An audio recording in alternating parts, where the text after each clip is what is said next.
Based on Tolkien and Star Wars and all this stuff. And while I talked with him, I said, that's kind of goofy.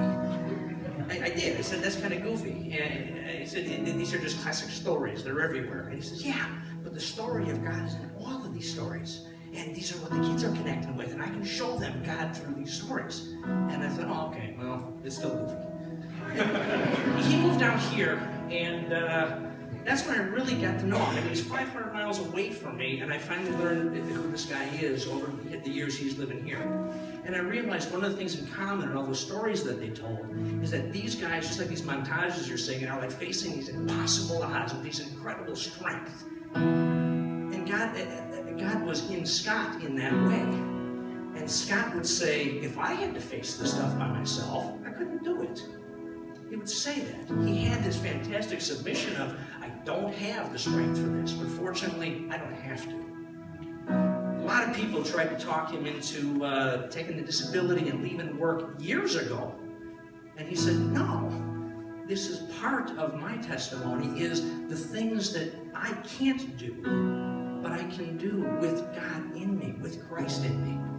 And that was his testimony, is the way that he could take that strength and in the lowest of lows be able to show Christ to all these different people. Some people who we only met once or twice at the cancer center, other people who we saw at work every day, well, every week at some points, right?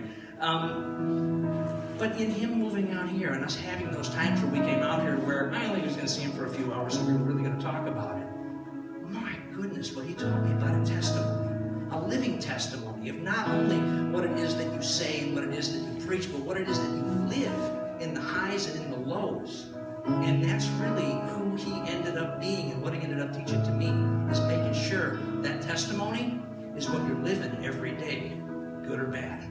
So that's Scott. I hope that's a Scott you guys know too. And, Scott Lauterbach is my friend. And more importantly to me, I'm his friend. And that means quite a bit. And some of us are stuck with family. But friends are people that we choose to love. And I love him very much. And I know he loves me very much. There's a couple other things that could go on, but we were asked to share a couple of stories. There's two that I do want to share. As I get older, my mind gets a little, I forget the details of certain things, but we were celebrating something, and we had broken out cigars, and we were sharing cigars. And Scott walks out to the balcony, and he's out on the balcony, and we follow him out. Scott's white as a ghost. Scott, what's wrong? I don't know. I don't feel good.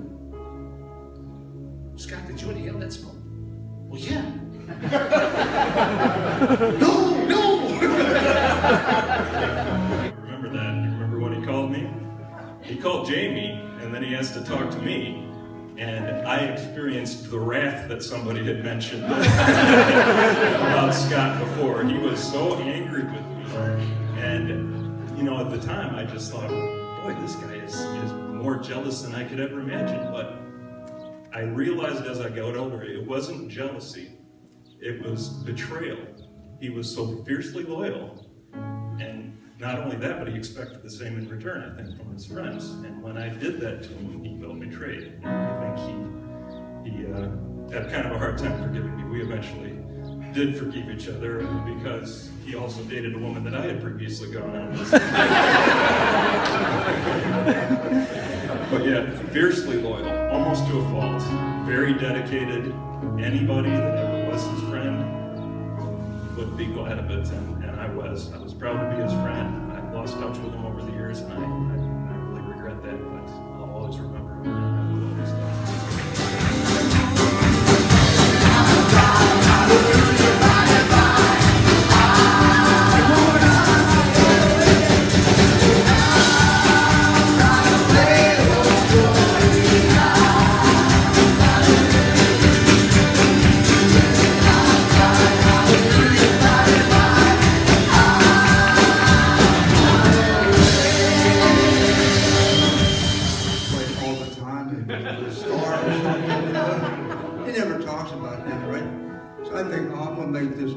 Step one way, turn the other, buzz around and lay it up and win the game.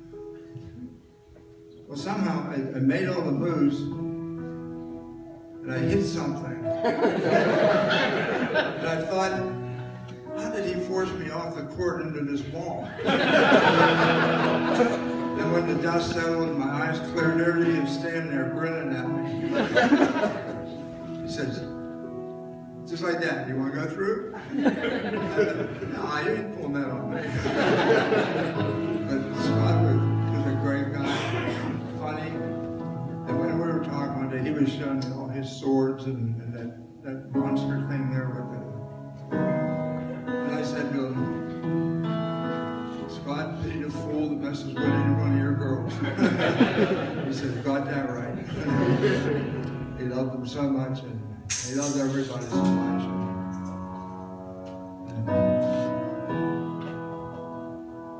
I'm glad we'll see him again. He says, when we were trying to figure that out, I just wasn't having a good day. I just had a bad attitude, and I spoke to you poorly, and I'm really sorry for that. And, what a tender heart. And he carried that, I don't know, it might have been a week or two, I don't know how long it was, but he had a tender heart, and he wasn't going to let that sit. He made amends. And what a great heart of a man. Scott was well loved by the people in his life, and because of that, he loved well.